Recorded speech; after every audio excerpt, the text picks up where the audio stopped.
Hello viewers, আসসালামু আলাইকুম। আশা করি আপনারা সবাই ভালো আছেন। আমি আজকে আপনাদের সামনে এনেছি আদার আচার বা পিকলড জিঞ্জার, যা আমাদের কাছে খুব পরিচিত না হলেও জাপানে খুবই পরিচিত একটি পিকল। এটা তৈরি করেছি আদার স্লাইস করে চিনি ও ভিনেগারের মিশ্রণে।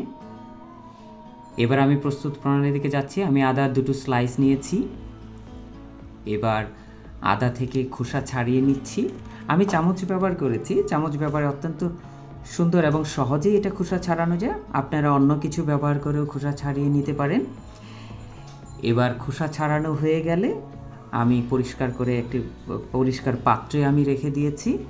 এবার আমি এটা খুব সুন্দর করে যতটুকু সম্ভব স্লাইস করে কেটে নেওয়া যায় আমি স্লাইস করে কেটে নিচ্ছি। দেখেন কি সুন্দর স্লাইস করে কেটে নিয়েছি। আপনারা এভাবে কেটে নিতে পারেন। এরপর আমি এটার সাথে হাফ চামচ লবণ মিশিয়ে খুব ভালোভাবে মিশিয়ে আমি 10 মিনিট রেখে দেব। এই যে বাটিতে আমি রেখে দিয়েছি 10 মিনিট। এবার আমি পাত্রে ফুটন্ত পানিতে 200 ml ভিনেগার দিয়ে দিচ্ছি। পানি যখন ফুটতে থাকবে তখন আমি আদার স্লাইসগুলোকে আমি ফুটন্ত পানিতে ঢেলে দিয়েছি এবং এভাবে 3 মিনিট আমি ফোটানো হয়ে গেছে। এবার 3 মিনিট পর আমি ফুটন্ত পানি থেকে উঠিয়ে নিয়েছি। আমি এভাবে কয়েক মিনিট রেখে দেব। এবার আমি চুলায় কড়াই বসিয়ে দিয়েছি। এখানে 200 ml আমি ভিনেগার নিয়েছি, 100 গ্রাম চিনি নিয়েছি, 1 চা চামচ লবণ নিয়েছি। এবার আমি ফুটাতে থাকব। ভালোভাবে ফুটানো হয়ে গেলে দেন আমি পরিষ্কার কাচের পাত্রে আমি স্লাইসগুলো নিয়ে নিচ্ছি। হাতের স্পর্শ ছাড়াই নেবেন, কারণ এখানে ব্যাকটেরিয়াল ইনফেকশন হতে পারে।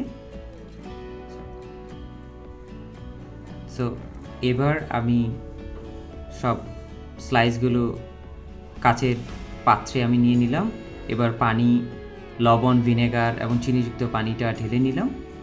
এবার চমৎকার পিকল জিঞ্জার হয়ে গেল। আসলে এটা হালকা মিষ্টি টকযুক্ত লবণাক্ত হয়ে থাকে।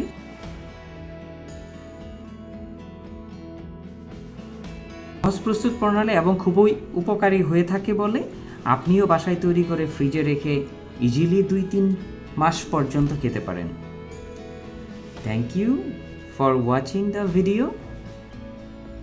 Please stay with us and encourage us.